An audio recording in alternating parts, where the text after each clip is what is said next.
दोस्तों, target with PS Parihar channel में आपका स्वागत है। आज के इस वीडियो में हम लोग बात करेंगे एलटी ग्रेड शिक्षक भर्ती की।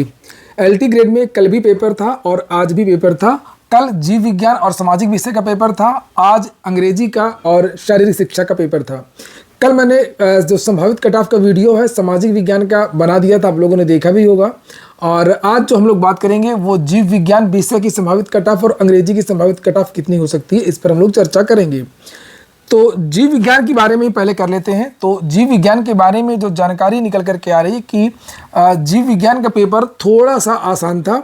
और जीव विज्ञान में अगर आवेदनों की बात करें, देखिए किसी भी चीज़ की जो कट ऑफ होती है वो दो तीन चीज़ों पर डिपेंड रहती है। मैं हमेशा से कहता रहता हूँ, एक तो ये कि उसमें पदों की संख्या कितनी है, कितने विद्यार्थियों ने आवेदन किया है और पेपर का पैटर्न कैसा है, यानी पेपर कठिन आया कि आसान आया, ये सबसे ज़्यादा डिपेंड होता है।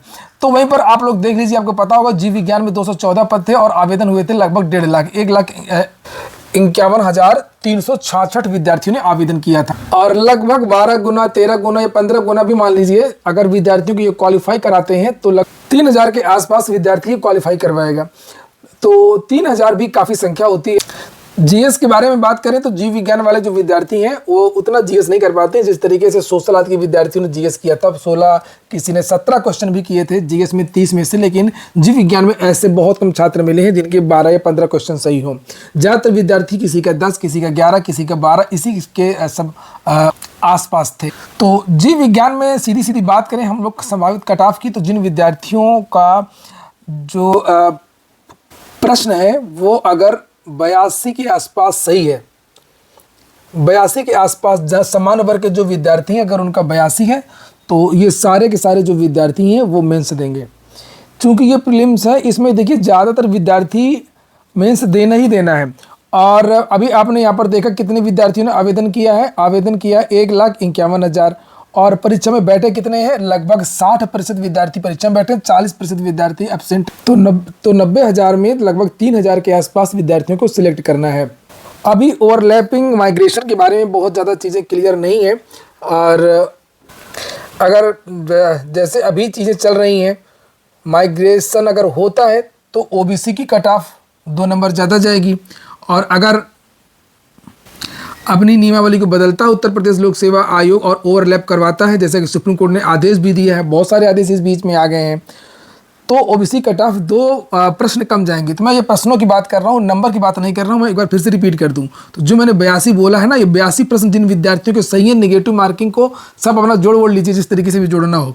और ओबीसी की कट ऑफ लगभग 80 अगर जिनका सही है तो ये विद्यार्थी मेंस देंगे। और एससी के विद्यार्थी हैं अगर 75 है तो ये सारे विद्यार्थी मेंस देंगे।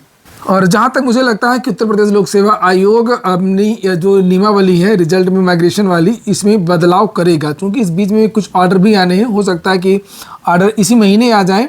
एक केस की सुनवाई कल होनी है, एक के साथ 21 या 22 तारीख को होनी। तो जीव विज्ञान की जो कट ऑफ है, जनरल की कट ऑफ 82 प्रश्न जिनका सही है, अच्छी तरीके से जिन्होंने अपना जोड़ लिया है, घटा लिया है, वो सारे के सारे विद्यार्थी मुख्य परीक्षा में बैठेंगे।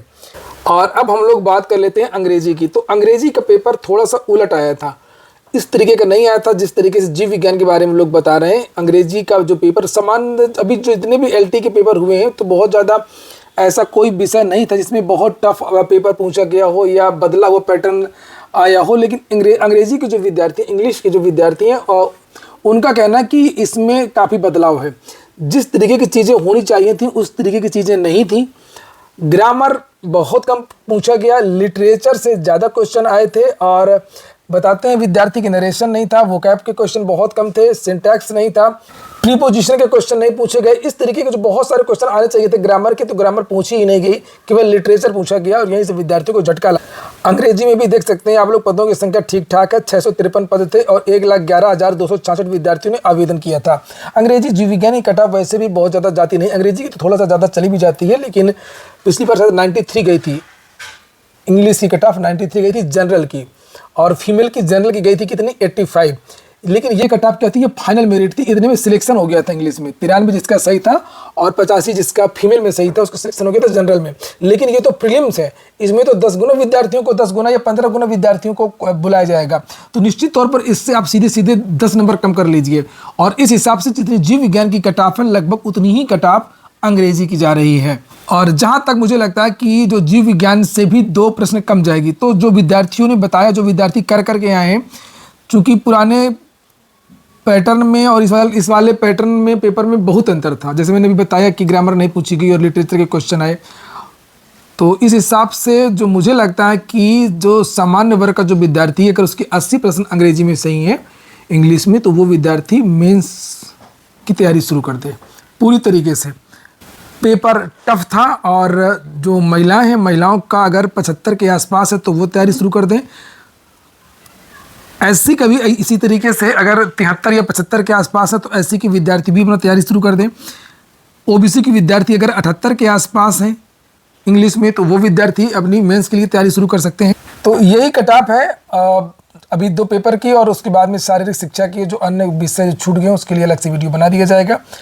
और फिर से मैं एक बार रिपीट कर देता हूँ कि आपका जो कट ऑफ है, अंग्रेजी का 80 विद्यार्थी जनरल, जीव विज्ञान में 82 जनरल, ओबीसी में आप 2 नंबर कम कर दीजिए, चूँकि माइग्रेशन होगा, ओवरलैप होगा, निश्चित तौर पर होगा, और एससी में 5 प्रश्न कम कर दीजिए। अब बात करें कि मेंस की कोचिंग करें कि ना करें। देखिए, मैं कोई बैच नहीं चला रहा, लेकिन मैं बता दे रहा हूँ आप लोगों की कोचिंग कर लीजिए। ये मेंस की तो बिल्कुल कर ही लीजिए। मेंस में प्रैक्टिस आप करेंगे नहीं घर में बैठ करके, और एक बड़ा अवसर है, मेंस है, और आपका प्री निकल ही गया है, तो बेहतर होगा कि आप लोग जो जहाँ पर भी बढ़िया से अच्छी कोचिंग हो, प्रतिष्ठित कोचिंग हो, तो आप लोग वहाँ पर जाकर के इंग्लिश मेंस की जो कोचिंग है, चाहे जीव विज्ञान हो, चाहे वो इंग्लिश हो, कोई भी विषय हो, या एलटी के कोई भी विद्यार्थी हों जिनका प्री निकल रहा है, जिस विषय से प्री निकल रहा है, चाहे वो संस्कृत के हों, चाहे वो सामाजिक विज्ञान के हों, चाहे वो किसी विषय के हों, तो अगर वो मेंस की तैयारी कर रहे हैं तो बेहतर होगा। मैंने प्रीलिम्स के लिए कभी नहीं कहा आप कोचिंग करिए कि ना करिए, लेकिन मैं मेंस के लिए कहूँगा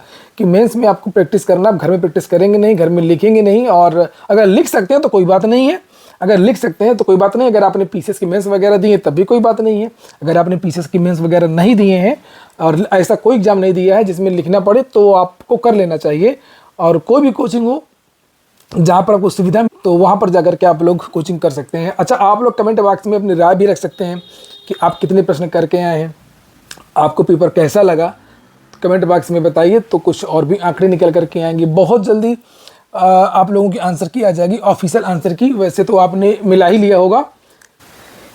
ये हो गया आज का वीडियो। आपको अच्छा लगा हो, काम का हो तो लाइक अवश्य कर दें। जिन छात्रों ने चैनल को सब्सक्राइब ना किया हो, सब्सक्राइब कर लें।